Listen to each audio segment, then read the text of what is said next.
Hi, Julie. Hi, Susan. So good to see your smiling face. So good to be here with you. Oh my goodness. I'm taking a deep breath just to settle myself. Yeah, Yeah. I've been sharing breath work with people individually a lot right now. And one that a lot of people seem to be resonating with is the 4-4-4 breath because it's easy to remember. Right. And so it's, inhale to the count of 4, hold for the count of 4, and exhale to the count of 4. And it's a really good one to just bring you back. Yes. One. Yeah. And that one's a real quick one for me. My central nervous system just drops right back in with breathe to the count of 4, hold, breathe to the count of 4, hold. I'm feeling it right now, Julie. Thank you.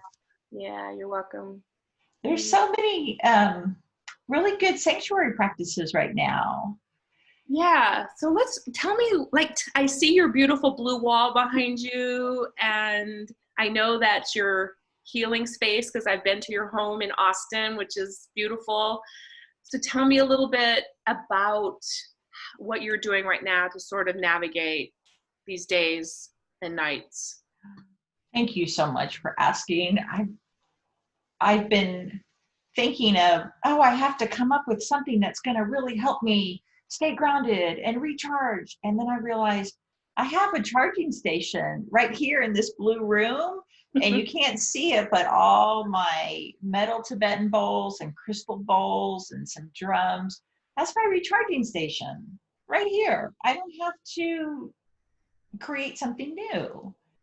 Yeah. That's How great. about you? Yeah, what I am spending a lot of time with right now are books and poems and music. Music I haven't listened to in a long time, but especially poetry. There's something about a poem that is just a different way of articulating something that we just find it difficult to say. It resonates at a heart space. It resonates in a different way. Right. And it's a deep listening practice. And I feel like what we're all experiencing right now is the fallout of not listening. Not listening. And so it's a call to turn in. So what do you think it would be like, Julie, if maybe you have a poem that you'd like to read and encourage this deep listening? I could play some of my bowls and invite the deep recharging and restoration that comes with sound, words, and sound. It sounds yummy. It sounds really good to me. You Yeah. have a poem just at the top of your head? I have a poem that actually found me when I was looking for something else, and that's how story works, which is one of the things I love. So I'm going to recite a beautiful poem by an English poet named David Whyte.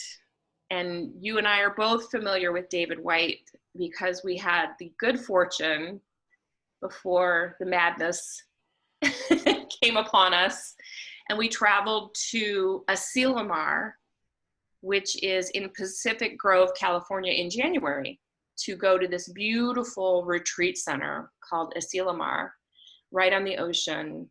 And we got to spend a weekend just immersed in David Whyte's poetry and beautiful music by Owen and Molly, who are these delicious Irishmen who played very beautiful sacred sound.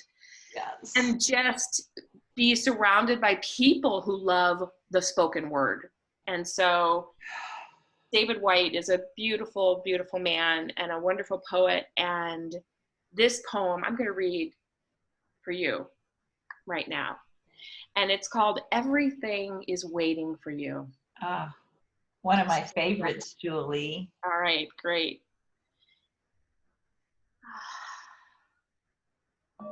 Your great mistake is to act the drama as if you were alone, as if life were a progressive and cunning crime with no witness to the tiny hidden transgressions. To feel abandoned is to deny the intimacy of your surroundings. Surely, even you, at times, have felt the grand array, the swelling presence and the chorus crowding out your solo voice. You must note the way the soap dish enables you, or the window latch grants you freedom. Alertness is the hidden discipline of familiarity. The stairs are your mentor of things to come. The doors have always been there to frighten you and invite you. And the tiny speaker in the phone is your dream ladder to divinity. Put down the weight of your aloneness and ease into the conversation. The kettle is singing, even as it pours you a drink. The cooking pots have left their arrogant aloofness and seen the good in you at last. All the birds and creatures of the world are utterably themselves. Everything is waiting for you.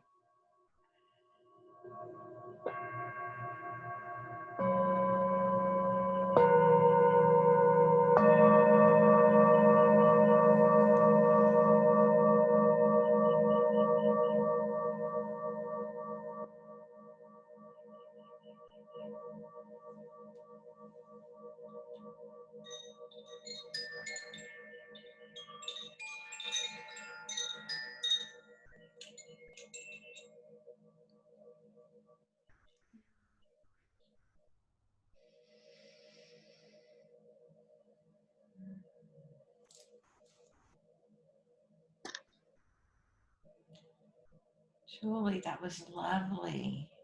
Everything is waiting for you.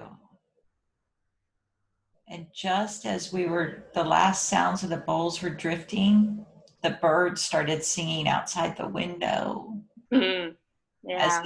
as if beckoning. We're here. We're all waiting for you. Mm-hmm. Yeah, this is a time of forced retreat. And it's healing on every level. And it's challenging. And it is the shadow and the light, and the shadow and the light. But there's something so comforting in taking some signals from nature that life is going to evolve. It's going to go on. And it shouldn't go back to the past. We need to evolve. And there's comfort in that, and there's also fear. So this fear, yeah, and feeling like, the light and the shadow, who doesn't want to just stay in the light, right? Right. And I have been feeling very strongly the last couple of days that I and we need to lean into the shadows and lean into the discomfort and our own pain that we've been avoiding and denying for so long. And that feeling, if I heal myself, I heal my community. And if I avoid my pain, the community is going to keep avoiding. So there's a beautiful quote by Catherine of Siena, who was a Catholic mystic who lived in like the 1300s. And I wrote this down because I just loved, it just struck me the other day when I read this, which was, be who God meant you to be. and you will set the world on fire. Yeah. Yeah. Be who God meant you to be, and you will set the world on fire. That just, yeah. And, what you were saying earlier about, avoiding the pain, sort of, we're in this collective deep listening time in our lives because of the circumstances, and we can risk doing business as usual, which is being as busy at home through technology, through talking to people on the phone, through projects around the house, whatever we find as our distractions. Or we can really use that time of deep listening to help us face some of the shadow that we've been ignoring, pushing aside, not really wanting to look at. And you're right, in that facing it, that's where our healing is. That's where the birthplace of all the stuff we want to get back to Yeah. is. I Yeah. I love that, Julie. I've been trying to pay attention to when I want to just scroll through my phone, or kind of channel surf, and really noticing the last couple of days, what am I trying to avoid? What is it I don't want to deal with? It's easier just to distract. So I'm practicing being curious and maybe turning to a book instead of my phone, and noticing how I call it bending time, Mm-hmm. because time changes when I'm doing something that requires listening on so many levels, and I begin to hear the internal voices and the internal landscape. Mm, that Well, was a lovely. I think this is super fun, and I hope that we'll just continue sharing a little of this. I want to hear what you're reading and what strikes you and touches your heart, and what you found some of the medicine in, some of the healing in what you're doing. So, how would you feel if I invited a poem to find me? Do you think that you could invite your bowls to play? Oh, yes, I do. That would be super fun. Yeah. Lovely. Okay. It's a date. It's a date, Julie. Thank you for sharing those lovely words by David Whyte. Oh, powerful. My pleasure. Put down the weight of your aloneness and ease into the conversation. The kettle is singing even as it pours you a drink. The cooking pots have left their arrogant aloofness and seen the good in you at last. All the birds and creatures of the world are unutterably themselves. Everything is waiting for you. I see the good in you, my friend. Same to you. Have a beautiful day. Bye.